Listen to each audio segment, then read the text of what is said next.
será la penúltima actividad que hagamos desde la Oficina de Políticas de Género.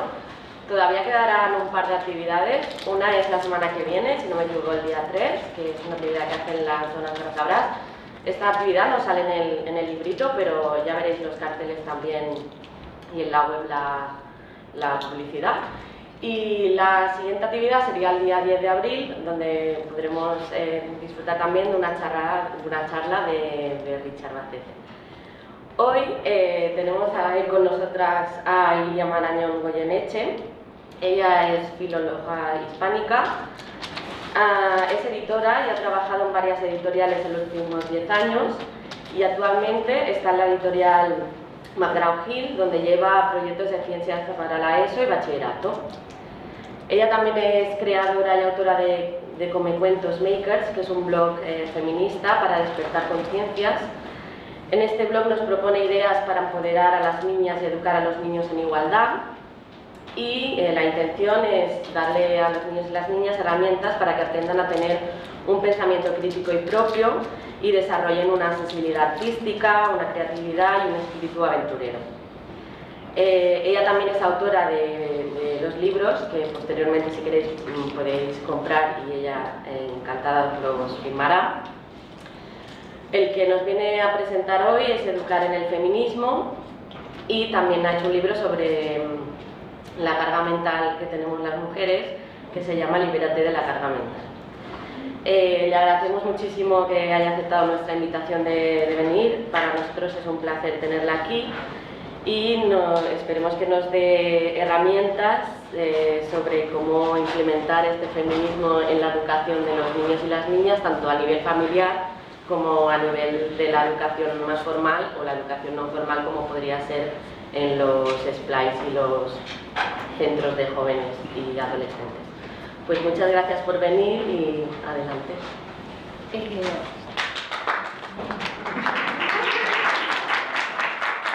Hola, lo primero de todo, muchísimas gracias por venir aquí y muchísimas gracias a Bárbara de Vallés por invitarme a compartir con todas vosotras los contenidos del libro de Educar en el feminismo y un poco el ideario y lo que yo os quiero contar de todo esto. La primera pregunta que quiero haceros es: ¿sois libres? Levantad la mano si creéis que lo sois. Bueno, mucha gente que hace el fin a sí misma como no libre, ¿verdad? Y qué raro, porque habéis levantado la mano muy pocas. Qué raro, porque vivimos en Occidente, en pleno siglo XXI, podéis votar, podéis manifestaros, podéis estudiar, podéis vestiros como queráis, podéis trabajar en lo que queráis, enamoraros de quien queráis. ¿Y no consiste en eso, la libertad? ¿En decidir? Lo que pasa es que para mí la pregunta es otra. ¿En base a qué tomamos nuestras propias decisiones? Estoy segura de que la mayoría de las personas que estáis hoy aquí pensáis que esta mañana, cuando os habéis levantado, habéis decidido libremente cómo os ibais a vestir. Habéis abierto vuestro armario, os habéis vestido y pensáis que lo habéis hecho de forma completamente libre. No había nadie a vuestro lado para deciros cómo tenéis que hacer las cosas, ¿verdad? Sin embargo, si nos fijamos, la mayoría de las mujeres que estamos hoy aquí llevamos el pelo largo, o algunas llevamos falda o tacón, algunas estamos maquilladas. Y los chicos, en cambio, los pocos que hay hoy aquí, la mayoría de ellos, o en esta ocasión casi todos, tenéis el pelo corto y absolutamente todos lleváis puestos pantalones. Qué casualidad, ¿no? ¿Nos habremos puesto todas y todos de acuerdo? Yo no creo en las casualidades, y menos las que tienen que ver con la libertad. Vamos a ver unas estadísticas. Graduaciones en la universidad. El 58% de las graduadas son mujeres, frente a un 42% de hombres.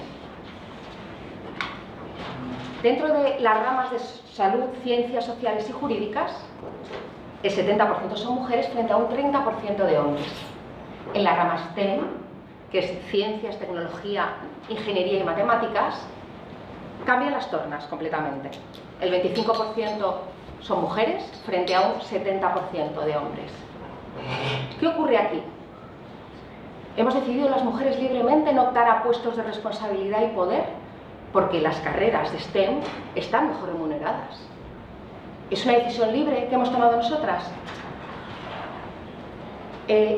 Cuando se le preguntó a unas alumnas y alumnos de la Universidad Politécnica de Madrid si creían que la maternidad o la paternidad iban a influir en su carrera, un 69% de alumnas consideró que sí, que ser madres iba a influir en su carrera.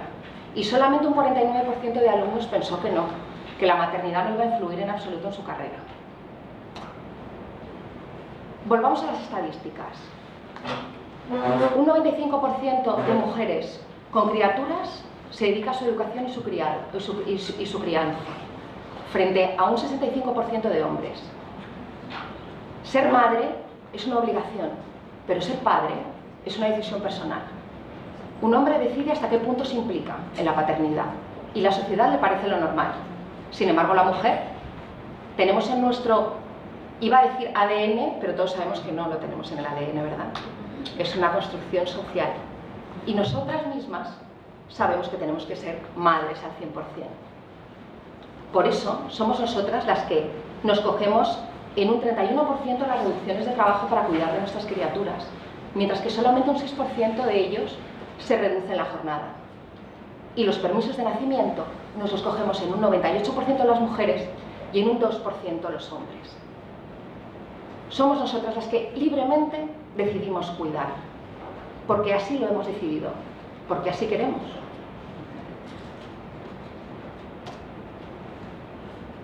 Los puestos de poder y responsabilidad también están en manos de los hombres. ¿Tendrá algo que ver que el 89% de los puestos sea de hombres y el 11% de mujeres? ¿O que la brecha salarial haga que las mujeres cobremos un 23% menos de sueldo? Por otro lado, los trabajos precarios están en manos de las mujeres en un 72% frente a un 38% en manos de los hombres.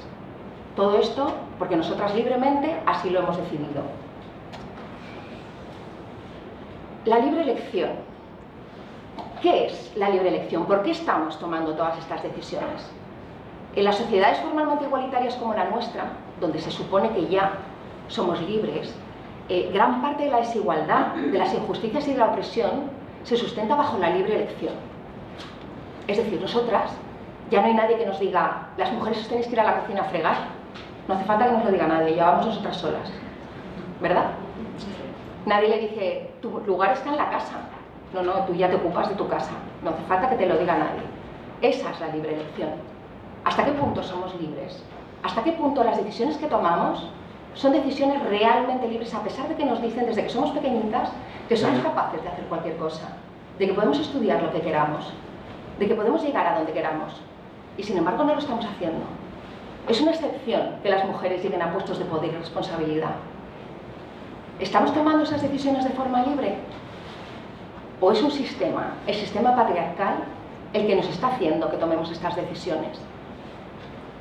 Es muy importante que pensemos en ello, que pensemos en cómo llegamos a tomar las decisiones y cuánto hay de libertad personal y cuánto hay de construcción de nuestro género y de socialización.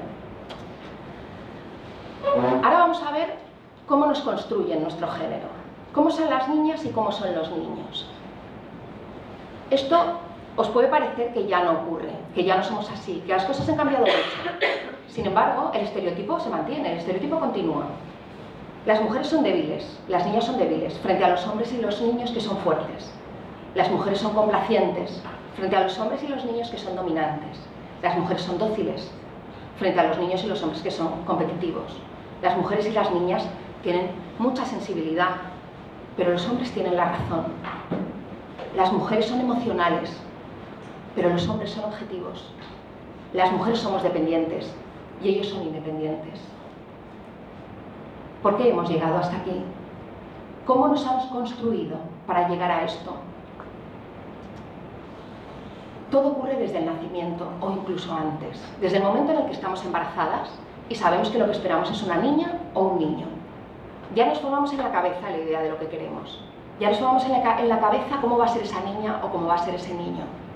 Y en el momento que nace, a las niñas las marcamos para que nuestra sociedad las diferencie, para que cuando alguien por la calle la vea, sepa que es una niña y la trate como tal.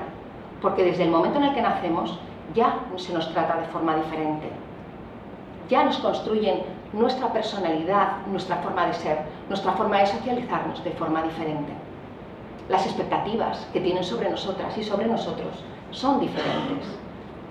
Los colores con los que pintan nuestra habitación, los referentes que nos ponen alrededor, los cuadros que nos cuelgan en nuestro cuarto, los libros que nos leen. Ahora lo vamos a ver.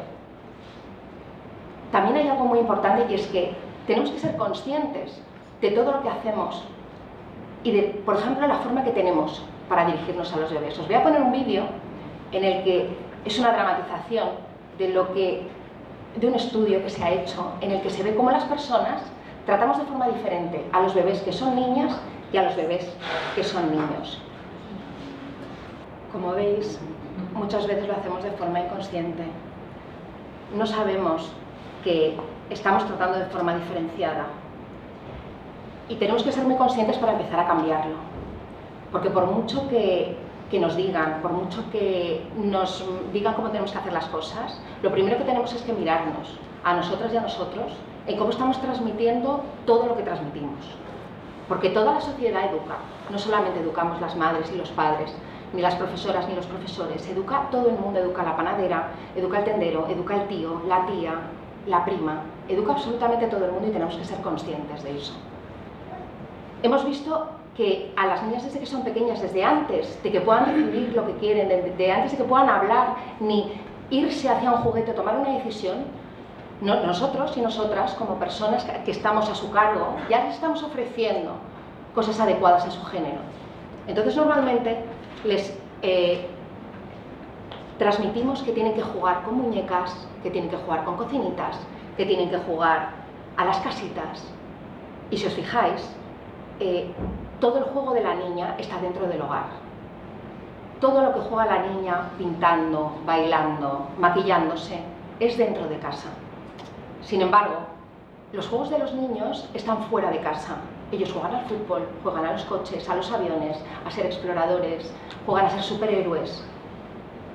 Y todos esos juegos se realizan fuera del entorno del hogar.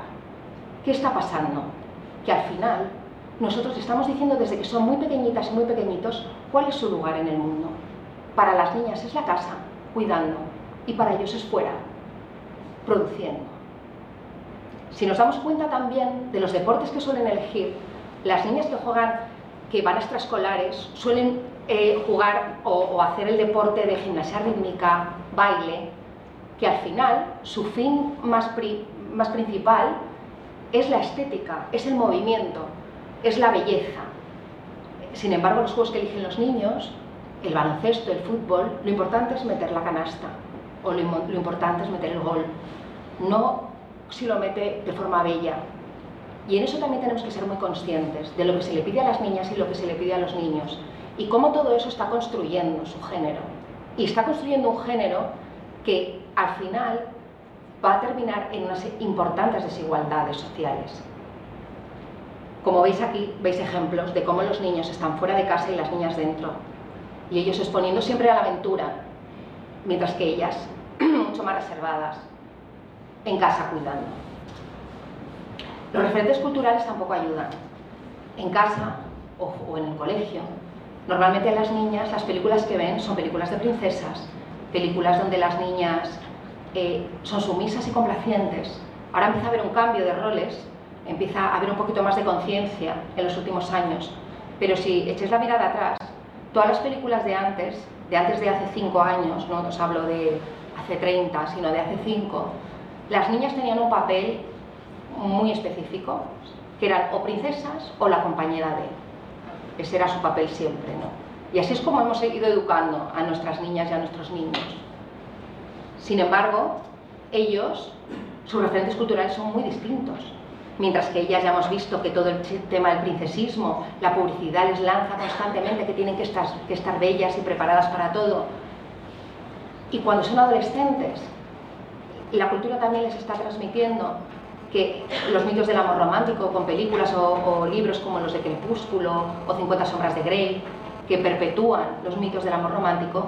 Mientras tanto, los niños, a todo esto, lo que tienen como referentes son jugadores de fútbol, hombres que ganan astronómicas cantidades de dinero y cuyos partidos paralizan un país entero. Esos son los referentes de los niños. O un mago que es capaz de cambiar absolutamente todo y de solucionar absolutamente todos los problemas. Superhéroes, aventureros. Los referentes que ellos reciben y que maman desde que nacen son de niños haciendo cosas, solucionando y ganando mucho dinero. Las niñas tienen unos referentes muy distintos, como podéis ver. También el ejemplo que les estamos dando es fundamental, porque ¿qué es lo que están viendo? En su casa ven a su madre, que ejerce la maternidad de forma abnegada. La mayoría de las veces las hijas y los hijos a quien llaman es a mamá para todo, porque es la que soluciona las cosas. Entonces su referente de mujer, el primero que tienen, es su madre. Una mujer que se dedica a cuidarlas y a cuidarlos. Por otro lado, otro referente son las médicas y las enfermeras, que cada vez hay más. Profesionales hiper necesarios, pero que su papel también es cuidar. El de las maestras, exactamente igual. Un papel fundamental que es el de cuidar. Y el de una azafata en un avión, también su papel es cuidar. Al final, las mujeres que tienen alrededor cuidan, porque la base de nuestra sociedad son los cuidados. El trabajo de cuidados es la base de nuestra sociedad, que hacemos principalmente y mayoritariamente las mujeres. Y mientras nosotras cuidamos, ellos tienen otros referentes. Los políticos, los empresarios, los que hacen las cosas importantes como pilotar el avión, socialmente importantes me refiero, porque no es que sean las importantes, porque la base es el cuidado. Pero para ellos y para ellas lo importante es el piloto que lleva el avión, no la azafata que está detrás viendo que no te pase nada y que todo esté bien. Lo importante es el director del colegio, no la profesora que está todos los días contigo enseñándote. Entonces es muy importante tener muy claro dónde está el trabajo fundamental y primordial, en el trabajo de cuidados que absorbemos mayoritariamente las mujeres. En el colegio, ¿qué están viendo? Lo mismo, la maestra que cuida, la maestra que les enseña. Y un ejemplo, Marie Curie, está en todos los libros de ciencias. Ese es el gran ejemplo para las mujeres, para las niñas. Marie Curie es su referente en la ciencia. Y con los niños, todos son ellos, historiadores, científicos, escritores. Absolutamente todo está en manos de los hombres. Todo lo que aprenden lo han hecho los hombres. Todo lo que les ha llegado, ellos son los importantes y son los que lo han desarrollado. Pero no solo eso. Además, en los libros de texto, cuando se proponen actividades, María compró 3 kilos de naranjas, mientras que Juan escaló una montaña. Porque si os fijáis en los libros de texto, ahora empieza a haber un poquito de cambio, pero hasta ahora era así. Ellas perpetuaban su rol de cuidadora, de hacer las cosas de casa, de coser, mientras que ellos le daban una patada al balón. Entonces, perpetuando lo mismo. Las líneas del tiempo, ved una línea del tiempo de cualquier asignatura, plagada de hombres. O, por ejemplo, a las mujeres les fue concedido el voto en 1931. Les fue concedido. Ese regalo nos hicieron. Y esto está en los libros de texto. No me lo estoy inventando. Y eso es lo que los niños y las niñas de hoy están recibiendo. ¿Qué más cosas ven en el colegio? Aquí voy a hablar de Marina Subirats y Amparo Tomé, que son un referente maravilloso de la coeducación. Hicieron un estudio fantástico en el que observaron cómo las niñas y los niños se comportaban dentro del aula. Crearon unas líneas imaginarias, los pusieron en mesas redondas y crearon unas líneas imaginarias para saber cómo ocupaban los espacios las niñas y los niños. Al principio no parecía pasar nada, las niñas y los niños jugaban, hacían su trabajo, su tarea, no pasaba nada, y de repente empezaron a ver cómo los niños empezaban a apropiarse del espacio de las niñas. Y lo más sorprendente, cómo las niñas empezaban a ceder los espacios. Ampliaron el círculo y quisieron ver cómo se apropiaban las niñas y los niños del resto de espacios dentro de un aula. Vieron que las niñas se levantaban, sacaban punta a su lápiz y volvían a sentarse a su mesa. Cuando un niño se levantaba, daba un paseo por toda el aula, sacaba punta a su lápiz y volvía dando un paseo apropiándose de todo el espacio del aula. Cuando salieron a los patios, que es un lugar mucho menos coartado, porque hay mucha más libertad, la ocupación del espacio ya fue brutal, porque la mayor parte del espacio central estaba ocupada por niños jugando a la pelota, mientras que las niñas estaban en los laterales. A medida que subían a cursos superiores, ellos ocupaban cada vez más el espacio central jugando a la pelota y ellas cada vez menos. Y mientras al principio ellas jugaban a la comba, jugaban a la goma, a medida que iban siendo más mayores, se dedicaban a sentarse en los bancos y a hablar porque no tenían espacio para nada más. Vamos a ver también qué es lo que escuchan las niñas y las mujeres para construir su género. Lo que les dicen a ellos tampoco es nada positivo, como podéis ver, porque es lo bueno que tiene el feminismo, ¿no? Que nos va a liberar a nosotras y a ellos también. Con todo lo que os he contado, ahora os voy a hablar de un artículo que salió publicado en la revista Science en 2017, en el que hablaba de que las niñas, a partir de los 6 años, se sentían ya menos inteligentes que los niños. Claro, ahora ya sabemos por qué.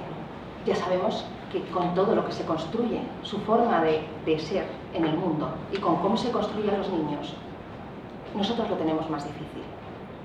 Y hay una cosa que se llama brecha de sueños, que también empiezan a tener a partir de los 8 años. Y es que a partir de esa edad, las niñas empiezan a dejar de querer ser presidentas, astronautas, directoras, alcaldesas. Se hizo otro estudio en Francia, para que os deis cuenta de hasta qué punto el estereotipo nos oprime, donde pusieron a unos adolescentes a hacer un examen, un control sobre matemáticas, era o sobre geometría, matemáticas o sobre dibujo, pero las preguntas eran las mismas. Cuando las chicas les decían que era de matemáticas, sacaron peor nota que cuando les dijeron que era de dibujo. Esto se llama amenaza del estereotipo. Por eso, muchas chicas, de forma inconsciente, no eligen carreras STEM, porque desde que son muy pequeñitas, de forma muy subrepticia, de forma muy velada, se les está diciendo que su lugar no es ese, que ese es un lugar de los hombres. Ya lo demostró el psicólogo Robert Rosenthal en los años 60 con el llamado efecto Pigmalión. Las creencias y las expectativas que tenemos sobre otras personas condicionan la forma en la que las tratamos y las incitan a comportarse para que se cumpla lo que queremos de ellas. Ese que se conoce como profecía autocumplida. Cuando esperamos que las niñas sean dóciles y complacientes y cuando esperamos que los niños sean dominantes y emocionalmente inaccesibles, les estamos educando y les estamos tratando para que así sea, para que ellos crean que así es como deben ser, para que crean que así es como deben sentir, que así es como deben actuar. Por eso es muy importante tomar conciencia de todo lo que hacemos sin querer. La buena noticia es que la forma en la que funciona el mundo la hemos creado los seres humanos y los seres humanos tenemos la capacidad de cambiarla. Estoy segura de que muchas de las personas que estáis hoy aquí pensáis que estáis educando en igualdad. No he conocido a nadie que me diga que educan en machismo, por lo menos ahora, en los últimos años, ¿no? Sin embargo, las desigualdades y la injusticia continúan. ¿Qué estamos haciendo mal? ¿Qué podemos hacer? Romper estereotipos. Algo que parece tan simple y que parece tan fácil, no lo es. Y es estar haciendo palanca constantemente con la sociedad. Pero tenemos que empezar a hacerlo. Y tenemos que ser conscientes todas las personas. Vuelvo a repetir, no solamente las madres y los padres, no solamente las profesoras y los profesores, sino toda la sociedad a la hora de hacer contenidos educativos, contenidos culturales, publicidad, series de televisión, cine. Tenemos que ser conscientes de que tenemos que romper el estereotipo, porque si no, esto no se va a solucionar jamás. Para empezar, tenemos que empezar a respetar la diversidad, pero de verdad. Inculcarla a nuestro alrededor, que a través del ejemplo y a través de la información, enseñarle a nuestras niñas y a nuestros niños que todo vale a la hora de ser persona y a la hora de expresar nuestro género. También aquí entra el respeto a la diversidad en razas, culturas y opciones sexuales, por supuesto. Es un comienzo que hay que empezar a hacer. Por otro lado, hay que forzar un aumento de roles. Tenemos que empezar a incitar a nuestras niñas para que, además de cuidar, sean aventureras y sean líderes. Pero sobre todo, tenemos que forzar a nuestros niños para que sean empáticos, para que sepan ponerse en el lugar de la otra persona, para que sean solidarios, para que sean generosos. Porque es la única manera de que empiecen a asumir su parte de responsabilidad desde que son muy pequeñitos. Tenemos que revisar las masculinidades, saber que lo que es la masculinidad hegemónica hay que cambiarlo. Tenemos que empezar a pensar, y sobre todo los hombres tienen que empezar a pensar, que esa forma de socializarse no es la correcta para una sociedad más justa. Ellos tienen que ser corresponsables absolutamente en el hogar y muchísimos más autónomos. Por otro lado, aquí hay que incidir mucho en que no podemos educar a nuestras niñas y nuestros niños bajo la violencia. O sea, no puede estar justificada de ninguna manera la violencia. Tenemos que enseñarles a ser asertivos, a explicar lo que sienten y cómo lo sienten de forma que no hagan daño a la persona que está enfrente. Tenemos que enseñarles también técnicas de negociación y de resolución de conflictos para que aprendan de forma no violenta a solucionar absolutamente todo. Esto es básico para erradicar la violencia machista y es fundamental que lo hagamos desde que son muy pequeñitas y muy pequeñitos. Y no podemos consentir dos hermanos que se peguen entre ellos. No podemos consentir las típicas peleas de patio entre chicos. Hay que ser muy firmes en esto porque eso está perpetuando la violencia machista y el resto de violencias de las que los hombres son responsables. Por otro lado, hay que hacerles muy conscientes de los espacios ocupados. Desde que son muy pequeñitas y muy pequeñitos hay que enseñarles que los niños, por la forma en la que están socializados, tienden a ocupar más espacio que las niñas. Tienen que saberlo para poder corregirlo, tanto ellas como ellos. Ser conscientes y analizar las situaciones para que ellos mismos se den cuenta de que tienen que ceder espacios y las niñas apropiarse de espacios que hasta ahora no han considerado propios. Eso es fundamental que lo hagan desde que son muy pequeñitos y muy pequeñitas. Cuidado con los juegos, cuidado con los espacios en casa donde quién habla más y quién habla menos en las aulas. Hay que tener muy claro que tenemos que estar muy pendientes de esto. Y por supuesto, integrar en los espacios que hasta ahora han sido masculinos o femeninos el género contrario. Tenemos que hacer espacios donde las niñas pueden estar en el equipo de fútbol y los niños puedan estar bailando. Para terminar, me parece fundamental encuadrar esto en la idea de que lo que queremos es que la sociedad sea mejor. Lo que queremos es avanzar. Y para ello os propongo aquí las cosas que para mí son más importantes, que tenemos que erradicar y en las que las mujeres salimos perdiendo, claramente. Según un programa de Naciones Unidas para el Desarrollo, el 70% de la pobreza está en manos de las mujeres. Casi el 50% de las españolas no encuentra trabajo. El 72% de las jornadas parciales en España las ocupan las mujeres. En nuestro país se denuncian 28 violaciones al día, más de una diaria, se denuncian. En nuestro país el 12% de las mujeres ha sufrido violencia física o sexual. Más de 60 españolas son asesinadas al año por la violencia machista. La coeducación no es algo para ahora, es para siempre, es un regalo a la sociedad del futuro.